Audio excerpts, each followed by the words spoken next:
तो 4 चैप्टर का ना तुमको हम पीडीएफ भेज देंगे, मतलब छोटा छोटा सा, मतलब क्वेश्चन जो 5 5 को होगा वो भेज के तैयारी कर लेना, उसी से क्वेश्चन रहेगा एक। हाँ हाँ, इंपोर्टेंट भेज देंगे, ऑब्जेक्टिव 20 को हर एक चैप्टर का भेज देंगे वहां पे, ठीक है। तो एक दिन 2 दिन बैठ के देखना, आराम से हो जाएगा। फिर तुम लोगों का 2 तारीख से टेस्ट है ना सर?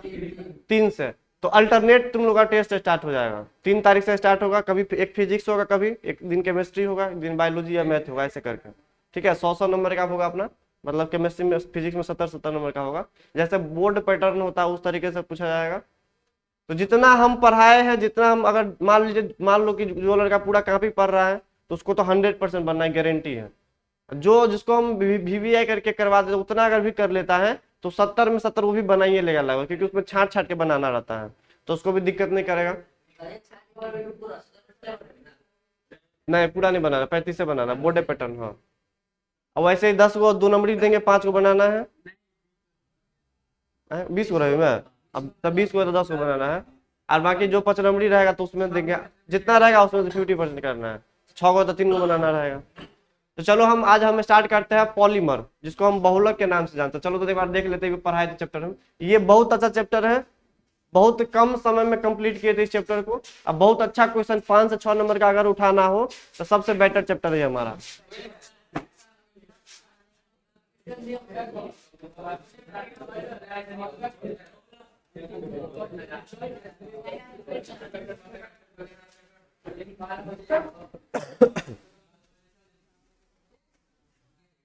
चलो सुनो तो आए, इस आते ही बात करने लगता है सब।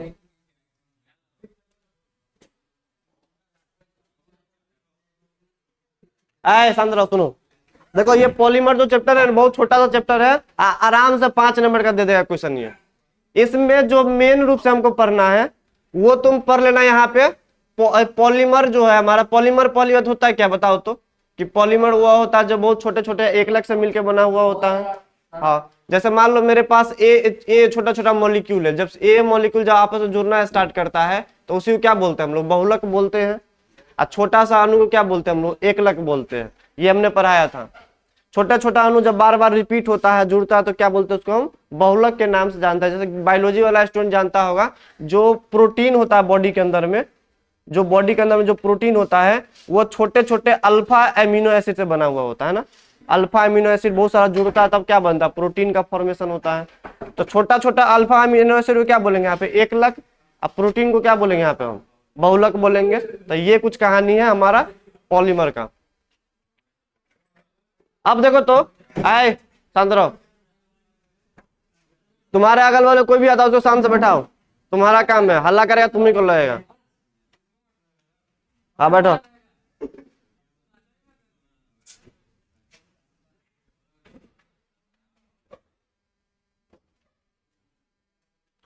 चलो देखो तो, बहुलक का जो हमने टाइप देखा था वो टाइप तुमको पता होना चाहिए, क्योंकि टाइप से ना 1 2 ऑब्जेक्टिव आता है। बताओ, बहुलक जो था हमारा, पॉलीमर जो था वो कितने टाइप का हमने देखा था? 4 टाइप का। पहला, on the basis of source, मतलब स्रोत के आधार पे, मतलब कैसा है वो, हम बनाए हैं वो पॉलीमर कि गॉड गिफ्टेड पॉलीमर है। 2 टाइप का था, है ना।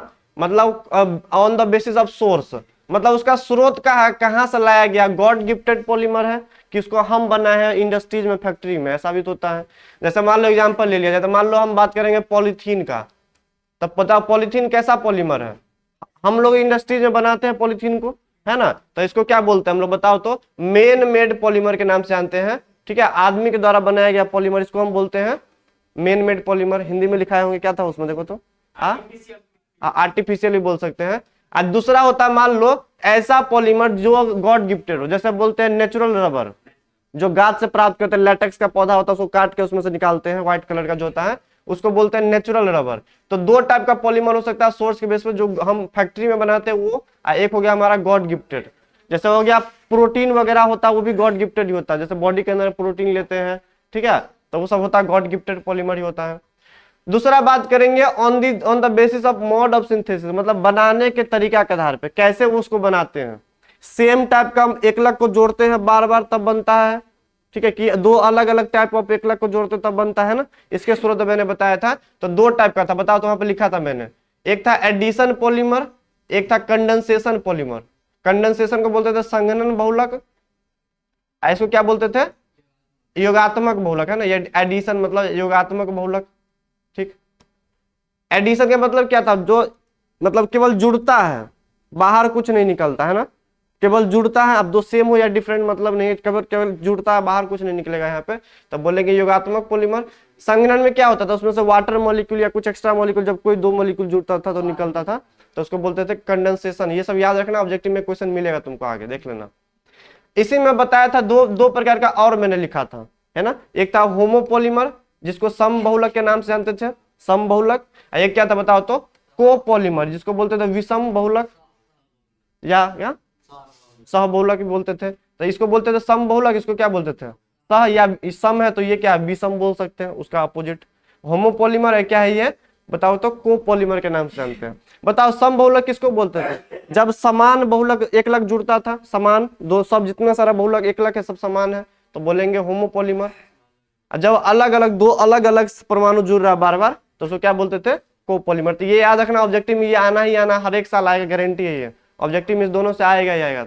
एग्जाम मतलब जितना सारा मैंने टोटल पॉलीमर लिखाया था, टोटल कितना था वहां पे, 12 से 13 एग्जाम्पल लिखाया था ना, ये पूरा याद होना ही चाहिए, 12 से 13 याद होना ही चाहिए सबका, एकलक और बहुलक, एकलक और बहुलक। यूज अगर नहीं भी याद रखेंगे चलेगा, यूज नहीं पूछता है, केवल एकलक और बहुलक और किस टाइप का बहुलक है वो, ठीक है, इतना कर लेगा क्वेश्चन बन जाएगा, सब देखेंगे इधर हम। तीसरा जब बात करेंगे, तीसरा क्या था बताओ तो, संरचना के आधार पे। अब संरचना क्या था, पूरा स्ट्रेट चेन वाला था कि ब्रांच चेन वाला था कि क्या था वो, क्रॉस लिंक 3D नेटवर्क वाला था। तो तीन टाइप का इसमें देखा था, एक सीधी श्रृंखला वाला, एक था क्या हमारा ब्रांच श्रृंखला वाला, और एक क्या था हमारा नेटवर्क यानी 3D वाला, है ना।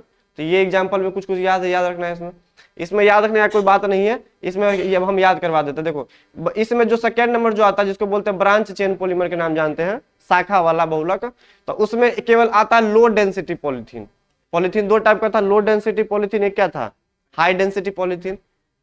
इसमें जो आता है, इसके अलावा देखो अब नेटवर्क में आता दो है, नेटवर्क में केवल दो आता था, एक था हमारा क्या था वहां बताओ तो, एक था मेलामाइन फॉर्मल्डिहाइड रेजिन, ठीक है, एक था बेकेलाइट, दो था इसमें। तो इसमें दो है, कहां पे लिखा होगा दो इसमें, एक लो डेंसिटी पॉलीथीन। इसके अलावा जितना सारा होगा वो क्या होता है, एक सीधी श्रृंखला पॉलीमर होता है। तो इसको याद करेंगे, सबसे बेटर तरीका यही है, हम ऐसे ही याद रखें इसको। नेटवर्क में दो ठो होता है, एक मेलामाइन फॉर्मल्डिहाइड रेजिन, एक दूसरा जो होता है हमारा बेकेलाइट, इसका इस दोनों का यूज करते हैं हम, मैंने लिखा था वहां पे। सेकंड नंबर क्या था हमारा, लो डेंसिटी पॉलीथीन। इसके अलावा जो भी बच जाएगा वो कहाँ चला जाएगा, एक नंबर पे। तो ये अभी क्वेश्चन यहाँ से ये वाला पूछा था एक बार, तो हम देखेंगे आगे, तीसरा नंबर हो गया। चौथा नंबर देखो तो क्या था बताओ तो, चौथा नंबर पॉलीमर क्या था देखो, हाँ फोर्स ऑफ अट्रैक्शन के आधार पर चार टाइप का मैंने देखा था, क्या क्या था बताओ तो। इसमें एक था इलास्टोमर, जिसमें इलास्टिसिटी प्रॉपर्टी होता है, खींचने वाला प्रॉपर्टी होता है, जैसे रबर हो गया, रबर को क्या करते हैं खींच सकते हैं, फिर छोड़ेंगे तो फिर से क्या हो जाएगा वो चला जाएगा, जिसमें इलास्टिसिटी प्रॉपर्टी होता है। एक होता था इलास्टोमर, दूसरा क्या था बताओ तो इसमें फाइबर, ठीक है, तीसरा क्या था बताओ जिसमें थर्मोप्लास्टिक, और डी क्या था यहाँ पे थर्मोसेटिंग प्लास्टिक। तो ये चारों याद होना चाहिए तारों का, इसमें से ज्यादा इंपॉर्टेंट जो है सी और डी नंबर, ये दोनों में डिफरेंस बिहार रोड 2024 में आ चुका है, 23 या 24 में पूछा हुआ था। एक था थर्मोप्लास्टिक, एक क्या था थर्मोसेटिंग प्लास्टिक, एक था फाइबर्स, एक क्या था इलास्टोमर। इलास्टोमर के अंदर में क्या आता था, तो जितना सारा रबर था हमारा वो आता था इलास्टोमर के अंदर में, रबर। फाइबर के अंदर में क्या आता था, जितना सारा नाइलॉन का कपड़ा था हमारा, नाइलॉन का या पॉलिस्टर का जो कपड़ा आता है जो हम लोग पहनते हैं, तो वो भी पॉलीमर से ही बनता है, तो उसको बोलते थे हम लोग, जैसे नाइलॉन का कपड़ा हो गया जिसका धागा बनाते हैं कपड़ा बनाते हैं, पॉलिस्टर का कपड़ा हो गया तो उसको बोलते हैं फाइबर बोलते हैं, है ना। हम लोग जो कपड़ा पहनते हैं वो जिसको इसको ऐसे करेंगे तो क्या ये नंबर था, देखो तो ये नहीं नंबरेगा इससे, इसमें इलास्टिसिटी प्रॉपर्टी नहीं है, तो ये इलास्टोमर तो नहीं होगा, क्या होगा इसको बोलते हैं हम लोग फाइबर बोलते हैं, ठीक। तीसरा नंबर जो थर्मोप्लास्टिक है, इसमें जितना सारा ये आता था हमारा, जैसे मान लो कि हमारा पीवीसी पाइप आ गया, है ना, जैसे हमारा पॉलीथीन आ गया, जितना सारा प्लास्टिक का चीज सब है, जितना सारा पॉलीथीन है उसको बोलते हैं थर्मोप्लास्टिक। हाँ पीवीसी पॉलीविनाइल, पीवीसी का पाइप नहीं आता, ये जो पाइप जो होता है वायरिंग करने वाला पाइप रहता है प्लास्टिक का, तो उसको बोलते हैं थर्मोप्लास्टिक। इसको तुम पिघला देगा ना, पिघला जब देगा तो जैसे इसको हीट करेंगे, पॉलीथीन सबको हीट करते हैं तो वो सॉफ्ट हो जाता है, और फिर उसको ना अपना अपना अकॉर्डिंग तुम उसको क्या करोगे एक शेप दे सकते हो। पॉलीथीन सबको देखोगे हीट करते हैं तो पिघल जाता है, अब पिघल के उसको जैसा शेप में रखेगा वैसा शेप में वो आ जाता है। तो एक सबसे अच्छा प्रॉपर्टी है, थर्मोप्लास्टिक को जब हीट करते हैं तो सॉफ्ट हो जाता है, मुलायम हो जाता है। अब फिर जब वो उसको क्या करते हैं, गर्म मतलब उसको ठंडा कर देते हैं तो कठोर हो जाता है, ठोस हो जाता है। तो ये एक प्रॉपर्टी होता है थर्मोप्लास्टिक का। जबकि थर्मोसेटिंग में ये नहीं होता है। थर्मोसेटिंग में हीट करेंगे तब पर भी हार्ड ही रहेगा, फिर उसको हम अलग शेप में कन्वर्ट नहीं कर सकते। तो ये दो अच्छा डिफरेंस होता है यहाँ पे। ये थर्मोसेटिंग प्लास्टिक में आता है बेकेलाइट। बेकेलाइट जो हमारा पॉलीमर था वो एक मेलामाइन फॉर्मल्डिहाइड रेजिन, जो ये मेलामाइन और बेकेलाइट जो था हमारे नेटवर्क में, ये सबसे स्ट्रॉन्ग फोर्स होता है। बेकेलाइट का यूज किया था कंघी वगैरह बनाने में ना, कॉम जो होता है कंघी जो होता है वो बेकेलाइट का बनता है। और मेलामाइन फॉर्मल्डिहाइड रेजिन का यूज करके हम लोग जो क्या बोलते हैं उसको, हम मिट्टी का जो बर्तन होता है चमकीला पदार्थ जो होता है वो बनाने में करते थे। ये सब कुछ यूज है इसका, मैंने लिखाया था। तो कुल मिला के इसी से क्वेश्चन आएगा, इससे बाहर क्वेश्चन आने वाला नहीं है। 12 ठो एग्जाम्पल याद रख लो, ये 4 अगर पता है तो क्वेश्चन को तुमको बनाने से कोई नहीं रोक सकता है। एक बार पढ़ लेना। चलो सब इसी से मिलेगा। देखो तो क्वेश्चन बनाना स्टार्ट करते हैं। इसमें से नेचुरल बहुलक कौन सा, प्राकृतिक बहुलक। यहां से आ गया मेन मेड और नेचुरल, मेन मेड और नेचुरल प्राकृतिक। तो बताओ प्रोटीन जो बॉडी के अंदर बनता है, क्या हम लोग फैक्ट्री में बनाते हैं उसको, हम डायरेक्ट खाते हैं तो अपने आप बन जाता है बॉडी में, तो नेचुरल बोल सकते हैं। तो क्या हो जाएगा इसे बताओ, प्रोटीन हो गया। और ये सब हमारा कैसा है, ये सब हम लोग फैक्ट्री में बनाते हैं, उद्योग वगैरह है। ठीक है, ब्यूनास रबर का नाम है, टेरिलीन हमारा पॉलिस्टर का नाम है, नायलॉन 6 हमारा, नायलॉन किसका नाम है, जो होता है हमारा नायलॉन का कपड़ा होता है उसका नाम है। चलो सेकंड क्वेश्चन देखो तो। अब ये जो ब्यूना एन और ब्यूना है, चलो इसके बारे में थोड़ा बात करते हैं क्या है, एक बार रिपीट कर देते हैं। बताओ रबर जो लिखा है तब कॉपी के अंदर, रबर कितने टाइप का था हमारा, 2 टाइप का है ना। एक जो हम क्या कहते हैं ट्री से जो प्राप्त करते हैं डायरेक्ट, जो व्हाइट कलर का चिपचिपा पदार्थ होता है उसको क्या बोलते हैं हम लोग, प्राकृतिक रबर बोलते हैं, प्राकृतिक रबर बोलते हैं।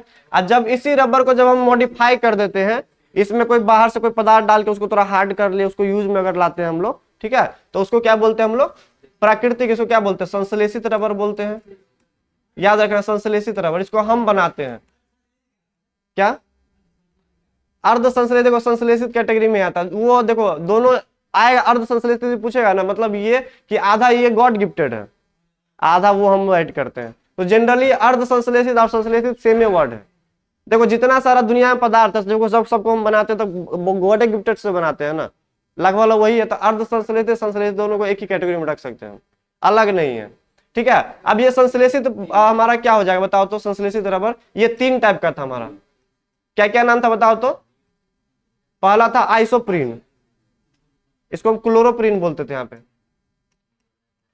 आइसोप्रीन इसका था प्राकृतिक बहुलक का, जो एकलक का नाम था उसको बोलते थे आइसोप्रीन, याद रखना। प्राकृतिक जो हमारे पास बहुलक था उसका मोनोमर का नाम क्या था, आइसोप्रीन। काफी देख लो निकाल के। इसका जो था इसको क्या बोलते थे हम लोग, क्लोरोप्रीन के नाम से जानते थे, क्लोरोप्रीन। इसका एकलक का नाम था क्लोरोप्रीन, इसके बहुलक का नाम क्या था, इसको बोलते थे नियोप्रीन के नाम से। तो ये सब नाम बहुत कंफ्यूजन है, इसको याद रखना। ये हमारा एकलक था और ये हमारा क्या था, बहुलक था, नियोप्रीन। ठीक है, कापी निकाल के देख लेना। दूसरा क्या था बताओ तो, ब्यूना एन, और तीसरा क्या था हमारे पास, ब्यूना एस। सब देखो जितना सारा रबर को मॉडिफाई किया सबका यूज था। हम बोले थे ब्यूना एस का यूज किया था टायर ट्यूब बनाने में, इसका टायर बनाते हैं, टायर जो बना होता है कंपनी का जो होता है ट्यूब होता है, वो इसी को क्या करता है मॉडिफाई करके ब्यूना एस बनाते हैं। ठीक, एक होता है ब्यूना एन, इसका यूज किया जाता है जो टैंक वगैरह होता है उसमें जो रबर लगाया जाता है, टैंक जो तेल जो भरने वाला होता है, जैसे होता है ना, जैसे इंडियन पेट्रोलियम का डब्बा आता है बड़ा सा कंटेनर वाला, तो उसको ना कुप्पी जब निकालेगा ना बाहर, वो जो गोला वाला जो खंबा होता है उसमें से वो वाला, उसके अंदर एक रबर बिछाया हुआ होता है छोटा सा, जो उसको ढक कर रखता है, तो वो रबर होता है ब्यूना एन का बना हुआ होता है। एक होता है क्लोरोप्रीन जो होता है, तो उसका यूज किया जाता है बेल्ट बनाने में, जो चक्की का जो बेल्ट आता है तो वो बेल्ट बनाने में करते हैं, सबका अपना अपना यूज है। तो चलो देखो तो ब्यूना एन और ब्यूना एस क्या प्राकृतिक रबर क्या है, वो नहीं है तो क्या हो जाएगा, संश्लेषित रबर। ऑप्शन नंबर कौन हो जाएगा, बी हो जाएगा। क्या लेटेक्स है, लेटेक्स को क्या बोलते हैं हम लोग, प्राकृतिक रबर बोलते हैं लेटेक्स, तो ये भी नहीं होगा, क्या हो जाएगा ये, संश्लेषित रबर। क्या पॉलिथीन रबर नहीं है, पॉलिथीन रबर थोड़ी ना है, वो तो प्लास्टिक कैटेगरी में आ जाता है ना। चलो अगला देखो तो आप डायरेक्ट बनाएंगे हम। बताओ पॉलिथीन एक बहुलक है, किसका बहुलक है, इथीन का बहुलक। इथीन एक एकलक है जो बहुत ज्यादा जुड़ता है तो क्या बनता है, पॉलिथीन बनता है। ये देखो तो इसको बोलते हैं टेफ्लॉन, CF2 टेट्राफ्लोरोइथीन मेरे पास है। ये जब बार बार रिपीट होता है तो क्या बनता है? टेफ्लॉन बनता है। इस टेफ्लॉन का यूज करते हैं हम लोग बर्तन को कोटिंग करने में। जब ये इसका जब टेफ्लॉन का जब कोटिंग कर देते हैं ना बर्तन में, तो कोई भी हम सामग्री सामान वगैरह बनाते हैं ना बर्तन में, तो चिपकता नहीं है उस पर। उसके ऊपर में कोटिंग क्या रहता है? टेफ्लॉन का कोटिंग होता है। कोटिंग मतलब उसके ऊपर में मतलब लेयर बिछा देना। मतलब जैसे होता है, जैसे मान लो मेरे पास बर्तन है, ठीक, डायरेक्ट कंपनी से मान लो एल्युमिनियम का बर्तन मंगाया, ठीक, अब इस एल्युमिनियम के बर्तन में डायरेक्ट खाना बनाएंगे तो दिक्कत करेगा। उसके ऊपर में ना पहले क्या किया था, टेफ्लॉन को पिघला करके एक लेयर बनाया जाता है उसके ऊपर में, ठीक है, वो लेयर उसको उसको फिक्स कर देता है। अब लेयर बना देंगे ना तो कोई भी सामान उसे बनाएगा ना तो चिपकेगा नहीं उस पर। लेयर मतलब उसको कोटिंग कर दिया था ऊपर से, ठीक है। तो वो जैसे हम लोग कोई भी सामान को पेंटिंग करते हैं ना, पेंटिंग, तो उसी तरीके से कोटिंग होता है। कोटिंग मतलब है बहुत टाइम के बाद होता है, वो चिपका हुआ ही रहता है, ठीक है, बहुत समय बाद वो खत्म होता है। चलो ये देखो तो, ईस्टर बंधन किस में है? ईस्टर, हाँ, टेरिलीन में क्या होता है? ईस्टर होता है। बताइए, इस समय ईस्टर नहीं होगा हमारा, टेफ्लॉन में भी नहीं होता, बेकेलाइट में भी, नाइलॉन में। नाइलॉन में जो होता है हमारा वो एमाइड लिंकेज होता है। ये ऑब्जेक्टिव में लिखाए थे वहां पे टेरिलीन, या इसको हम डेक्रोन के नाम से भी जानते हैं। एक हमारे पास था टेरिलीन के अलावा एक ग्लिक्टल था, उसमें भी होता है Easter linkage. Option number A हो जाएगा। जो 12 को एग्जाम्पल पढ़ के आया होगा या पढ़ लेगा उसको सब बनेगा। हाँ, ईस्टर, पोलिस्टर, ये पोलिस्टर ही है टेरिलीन। टेरिलीन का कपड़ा होता है, जो पोलिस्टर का जो कपड़ा रहता है ना, पोलिस्टर, पोलिस्टर का जो पहनते हैं हम लोग, वो टेरिलीन होती है, वो एक ही है। हाँ, वही है वो। चलो ये देखो तो, कौन ताप दृढ़? ताप दृढ़ मतलब क्या मतलब? ताप दृढ़ प्लास्टिक कौन सा बताओ? मतलब इसको हम हीट भी कर देंगे तो ये पिघल कर सॉफ्ट नहीं होगा। ताप दृढ़ मतलब इसको हीट से ज्यादा फर्क नहीं पड़ने वाला। ताप दृढ़ मतलब टेम्परेचर, देखो जो हम बताए ना थर्मोप्लास्टिक, थर्मोप्लास्टिक ये क्या था? Thermosetting plastic. बताओ, इसको हीट करते हैं तो ये क्या होता है? सॉफ्ट हो जाता है। इसको हीट करेंगे तो क्या रहेगा? हार्ड ही रहेगा। तो ताप दृढ़ है ये। कैसा? ये ताप दृढ़। ताप दोगे तभी ये क्या अपना अपना अपना शेप को खो नहीं रहा, वो ऐसा ही लग रहा है जब पहले से ही, ये मुलायम नहीं हो रहा था। ताप दृढ़ है। तो बताओ इसके अंदर में क्या था? दो आता था। एक क्या था बताओ? बेकेलाइट। एक क्या था? Melamine formaldehyde resin. तो बताओ कौन सा ऑप्शन हो जाएगा? बेकेलाइट। ताप दृढ़ बोलते हैं इसको हम। ताप पे फर्क नहीं पड़ेगा, मुलायम नहीं होगा ये।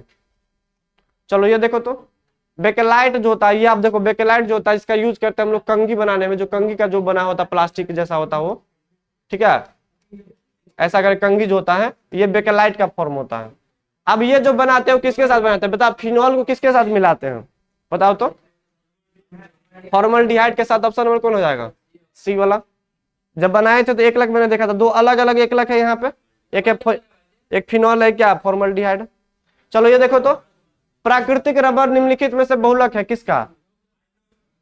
प्राकृतिक बहुलक, हाँ, आइसोप्रीन। अभी जस्ट देखा था। ऑप्शन नंबर बी, आइसोप्रीन बहुत सारा रिपीट होता था, बनता प्राकृतिक रबर। देखो कितना बार पूछा है, 2017 में, 2023 में, 2024 में, अब बहुत बार पूछता है ये। चलो ये देखो तो, इस बार 2 था, 2 नंबरी में नहीं था को, 2 नंबरी में नहीं था तो कौन छल? हाँ, पूछा तो था थर्मोसेटिंग और थर्मोप्लास्टिक में डिफरेंस है ना, पूछा 2024 में। तो 2 नंबर वो हो गया, 2 नंबर, 5 नंबर तो हो ही गया ना, 5 नंबर लेके चलना ही है सबको। हाँ आता है। चलो चलो ये देखो तो, बायोडिग्रेडेबल बहुलक है, इसमें सेलुलोज होता है। ऑप्शन नंबर ए हो जाएगा। इसमें पढ़ाए थे PHBB और एक था एक सेलुलोज। ये बायोडिग्रेडेबल लेता, नष्ट नहीं कर सकते इसको। ये देखो तो, योगशील बहुलक है। योगशील मतलब योगात्मक बहुलक है। योगात्मक मतलब क्या होता है? केवल जुड़ता है, निकलता कुछ नहीं है ना, केवल जुड़ता है। बताओ, पॉलीथीन, पॉलीथीन में केवल इथीन रिपीट होता है ना बार बार, निकलता कुछ नहीं ना वहां पे, तो क्या हो जाएगा? सी। बाकी सब में वाटर मॉलिक्यूल या कुछ ना कुछ निकलता ही है। नाइलॉन 6 में, नाइलॉन 6 में। चलो ये देखो तो, पोली एमाइड मतलब एमाइड लिंकेज किस में है? तो नाइलॉन में कैसा लिंकेज होता है? Amide linkage. 2 बात दिमाग में डाल लेना है, सुनो। एक एमाइड लिंकेज बहुत बार पूछता है। एमाइड मतलब ऐसा कुछ होगा, CONH, मतलब जब 2 1 लाख को जब जोड़ते हैं ना तो ऐसा कुछ बीच में बनेगा, इसको बोलते हैं एमाइड लिंकेज। अब ये एमाइड लिंकेज कहाँ देखने को मिलेगा? जितना सारा नाइलॉन है ना, नाइलॉन 6,6 हो या नाइलॉन 6, वो सब जगह क्या दिखता है, एमाइड लिंकेज। एक बार याद कर लेना एक लाइन में इसको। एक होता है ईस्टर लिंकेज। ईस्टर लिंकेज कहां देखने को मिला है बताओ तो, एक ग्लिप्टल में, एक कहां देखने को मिलता है, टेरिलीन या डेक्रोन में। टेरिलीन या डेक्रोन में, याद रखना ये दोनों एक ही होता है। इसका यूज करते हैं हम लोग पॉलिस्टर का कपड़ा बनाने में। तो इस दोनों में होता है ईस्टर लिंकेज, इस दोनों में क्या होता है, एमाइड लिंकेज। तो बताओ कौन सा ऑप्शन होगा। एमाइड लिंकेज किस में है, नाइलॉन में होगा। एमाइड लिंकेज किस में होगा, जितना सारा नाइलॉन से स्टार्ट होता है सब में कैसा लिंकेज है, एमाइड। ग्लिप्टल और टेरिलीन में कैसा लिंकेज है, ईस्टर लिंकेज। एक मिनट रुको तो,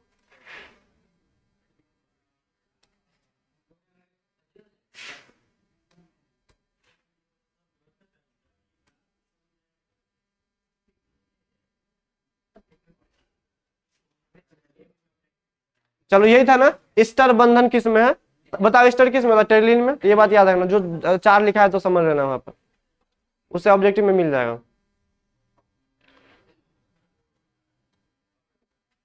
चलो ये देखो तो,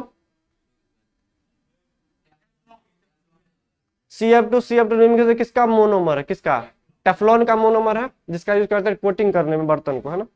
2024 में आया हुआ क्वेश्चन है। चलो आप कुछ हम सब्जेक्टिव वगैरह कर लेते हैं। देखो तो, देखो ये 2014 लिखा हुआ है, 24 में आए ना। देखो 14 में या 24 में, अगर 2012 से आए आए नहीं, 24 में था ये नहीं था।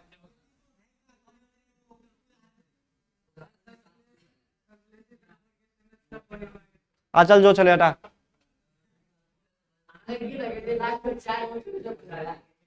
न हमको नहीं पता। चलो इस दोनों में डिफरेंस देख लेते थोड़ा हम। एक है थर्मोप्लास्टिक, एक क्या है, थर्मोसेटिंग प्लास्टिक। एक बात बताओ तो, पहली बात ये दोनों का जो डिफरेंस है वो किसके बेस है, फोर्स ऑफ अट्रैक्शन के बेस पे। फोर्स ऑफ अट्रैक्शन के बेस पे इसमें जो फोर्स ऑफ अट्रैक्शन होता है ना वो थोड़ा वीक होता है कंपेयर टू किसका, थर्मोप्लास्टिक कंपेयर में थोड़ा सा क्या होता है, वीक। इसमें कैसा फोर्स होता है, स्ट्रॉन्ग फोर्स होता है। ठीक, स्ट्रॉन्ग फोर्स है। बताओ इसमें, इसके अंदर एग्जांपल कौन सा लेते हैं हम लोग, एक लेते हैं बेकेलाइट, एक क्या लेते हैं, एक लेते हैं मेलामाइन फॉर्मल्डिहाइड रेजिन। इसका यूज करके हम लोग मिट्टी का बर्तन वगैरह जो बनता है वो बनाते हैं। इसमें टेरिलीन नहीं आता, इसमें जो आएगा सो आएगा। आप देखो, अरे हिंदी में भी तो वही है, इसका नाम है वही है, बेकेलाइट। ऐसे लिख लो ना, समझ लो ना, कोनो कर डायग्राम कहाँ पे निकाल के रखो सामने में। एक ही बात है सब हिंदी, देखो वर्ड एक ही है, जब अलग रहेगा तो हम अलग लिख देंगे, बाकी तो सेम ही है ना। स्ट्रॉन्ग मतलब मजबूत फोर्स है, इसमें कैसा फोर्स है, कमजोर फोर्स है। बता थर्मोप्लास्टिक में क्या क्या एग्जांपल आता है इसमें, जैसा पीवीसी पाइप आ गया, पीवीसी पाइप आ गया, पॉलीथीन आ गया, और टेफ्लॉन वगैरह सब आ जाता है इसमें। जितना सारा पाइप का जो सामान होता है, पॉलीथीन वगैरह होता है, सब इसमें आ गया। और पीवीसी प्लास्टिक है, पॉलीविनाइल क्लोराइड।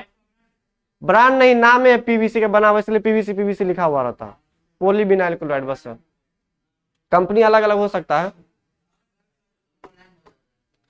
बता, हाँ तीसरा डिफरेंस क्या लिख सकते हैं, इसको हीट करेंगे तो ये क्या होता है, हीट करने पर सॉफ्ट रहता है। इसको एक टर्म से दूसरे टर्म में कन्वर्ट कर सकते हैं, रीसेपेबल होता है, एक शेप से दूसरे शेप में ले जा सकते हैं। मतलब इसको ताप बढ़ाएंगे इसके ऊपर में तो बताओ कैसा हो जाएगा, ये मुलायम हो जाएगा।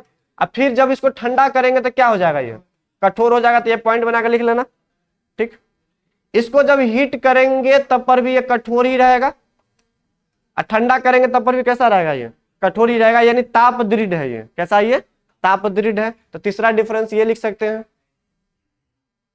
ठीक।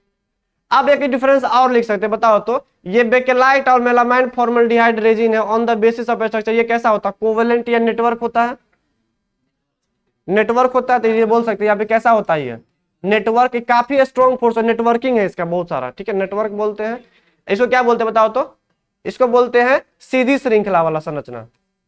इसको क्या बोलते हैं, जनरली ये सीधी श्रृंखला में रहता है, एक रेखीय होता है, ठीक। क्या और डिफरेंस कुछ बना सकते हैं, 3-4 तो हो गया, 2 नंबर में पूछता तो वो तो गया। हाँ चलो वो भी हो सकता है, तो 3-4 डिफरेंस तो हो ही गया ना, इतना लिख देगा तो काम चल जाएगा। वैसे वैसे कॉपी में हम लिखाए होंगे, देखो तो कॉपी में क्या सब लिखाए थे, इस दोनों में डिफरेंस लिखाए थे ना।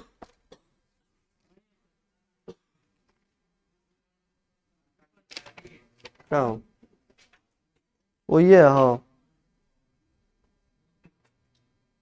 और 4 डिफरेंस इसमें भी, चलो कोई बात नहीं। ये 2014 में आया हुआ है, शायद 2024 में भी आया हुआ है, 26 में भी आ सकता है।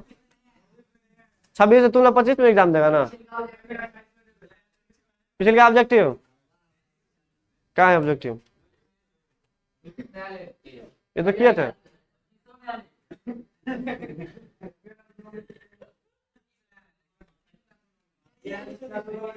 ये आया है, तीनों दिले है, तीनों। देखो प्रत्येक का उदाहरण दो। देखो तो यहाँ पे संश्लेषित रबर, तो बताओ एक एक उदाहरण क्या दे सकते हैं, बताओ। हाँ एक ब्यूना एन,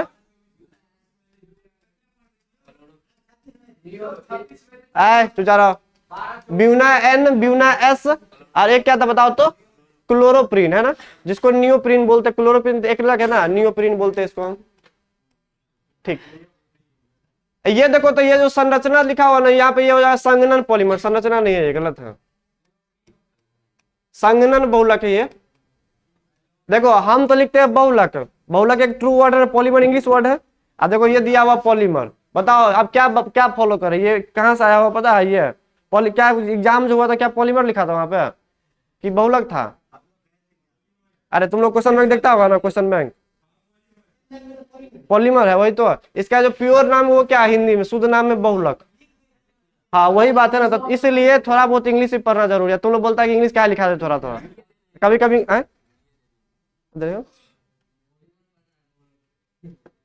तो बहुलक, संघनन बहुलक, ये गलत दिया, संरचना बहुलक नहीं होगा यहाँ पे, बहुलक दिया हुआ है इसमें। तुम लोग कैसे बोलता नहीं दिया, बहुलक है, पॉलीमर नहीं है, बहुलक है। ठीक, संघनन बहुलक दिया हुआ है। दूसरा तीसरा कहाँ है इसमें? द्वियठा है, हाँ ठीक है। ये अतिरिक्त को हम, ये भी गलत है यहाँ पे, इसको बोलते हैं योगात्मक बहुलक। थोड़ा मिस्टेक किया हुआ है इसमें, योगात्मक।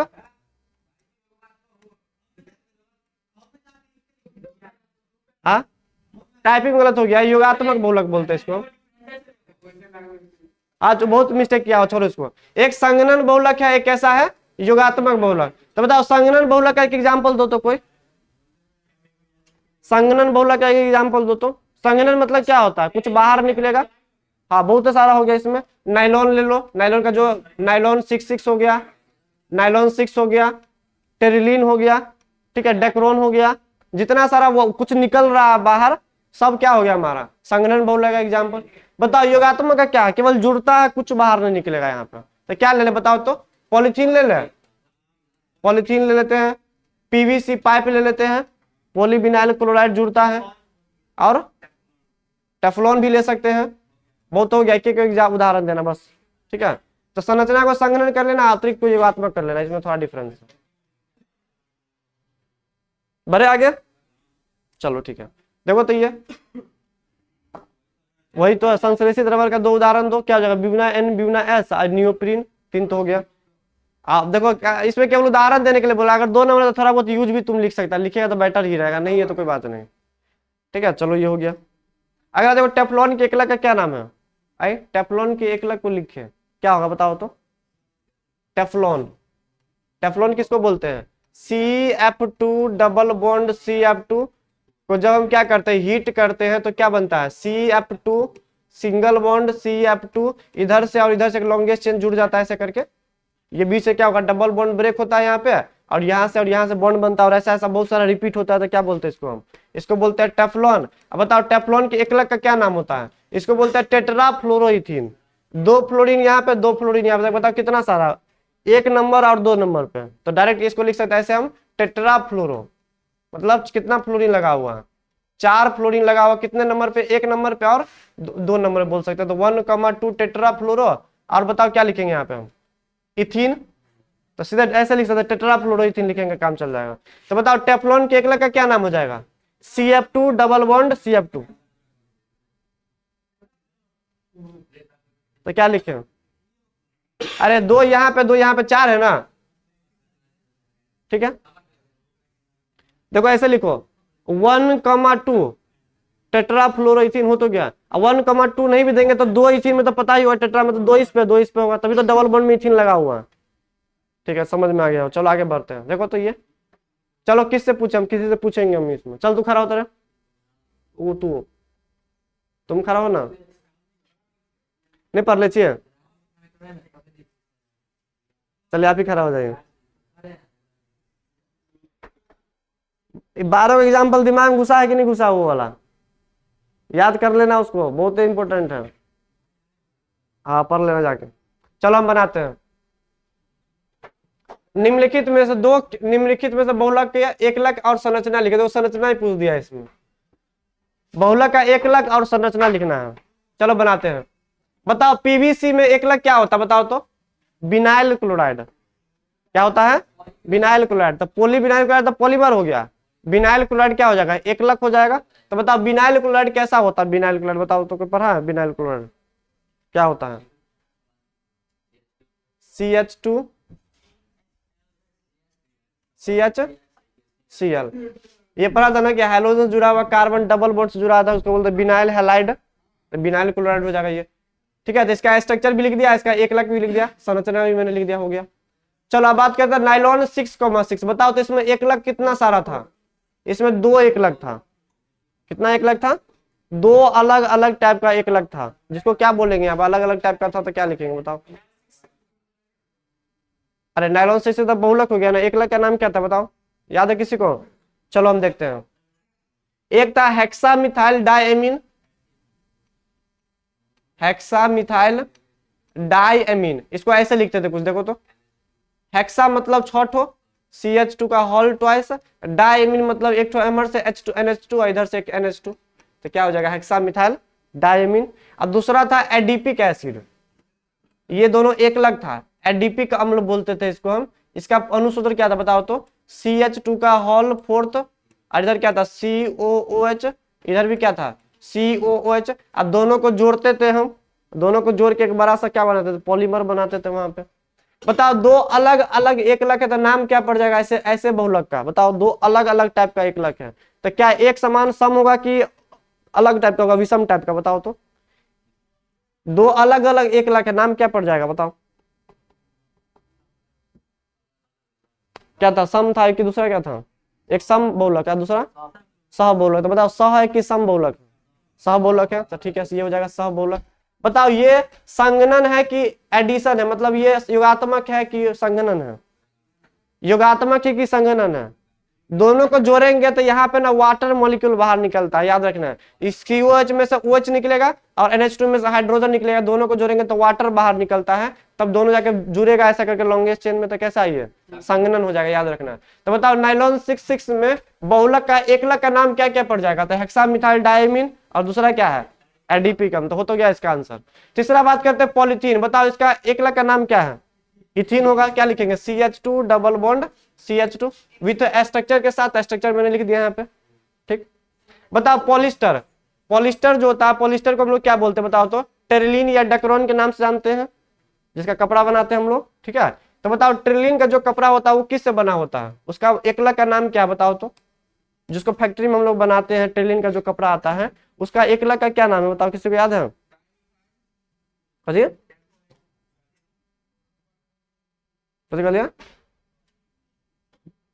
क्या था बताओ ना। एक ऐसा था, देखो तो, ये ऊपर में COH, थैलिक एसिड बोलते थे इसको हम। ये क्या था बताओ दूसरा?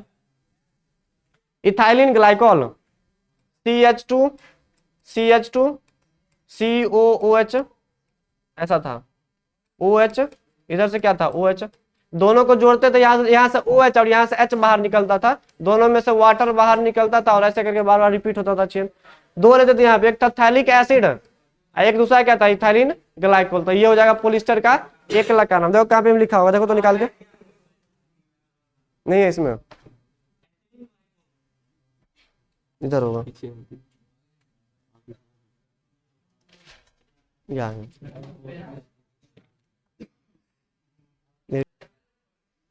चलो एक क्वेश्चन और देखो तो यहाँ पे। चलो इसको देखो तो, संश्लेषित रबर क्या है? इसका एक उदाहरण दे। संश्लेषित रबर ऐसा रबर जिसको क्या करते हैं हम लोग? प्राकृतिक रबर को जब मॉडिफाई करते हैं, ठीक है, तो क्या बनता है? संश्लेषित रबर। इसका एक उदाहरण क्या हो जाएगा? ब्यूना N ले लो, ब्यूना S ले लो, तो ये सब हो जाएगा। और है क्या? अब नहीं है। चलो इतना सारा पढ़ लेना, काम चल जाएगा। चलो रहने देते हैं। पहला 12 से 13 एग्जाम्पल है, उसका एकलक और बहुलक याद होना ही चाहिए, ठीक है। दूसरा बात, 4 टाइप का जो बहुलक था हमारा, 4 टाइप का था। एक फोर्स ऑफ अट्रैक्शन के बेस पे, एक संरचना के बेस पे, एक बनाने के आधार पे, और एक क्या था हमारा बताओ तो, सोर्स के आधार पे। तो 4 प्रकार का था, ये पूरा याद होना चाहिए कौन कौन से टाइप में कहाँ कहाँ जाता है, ठीक है। इतना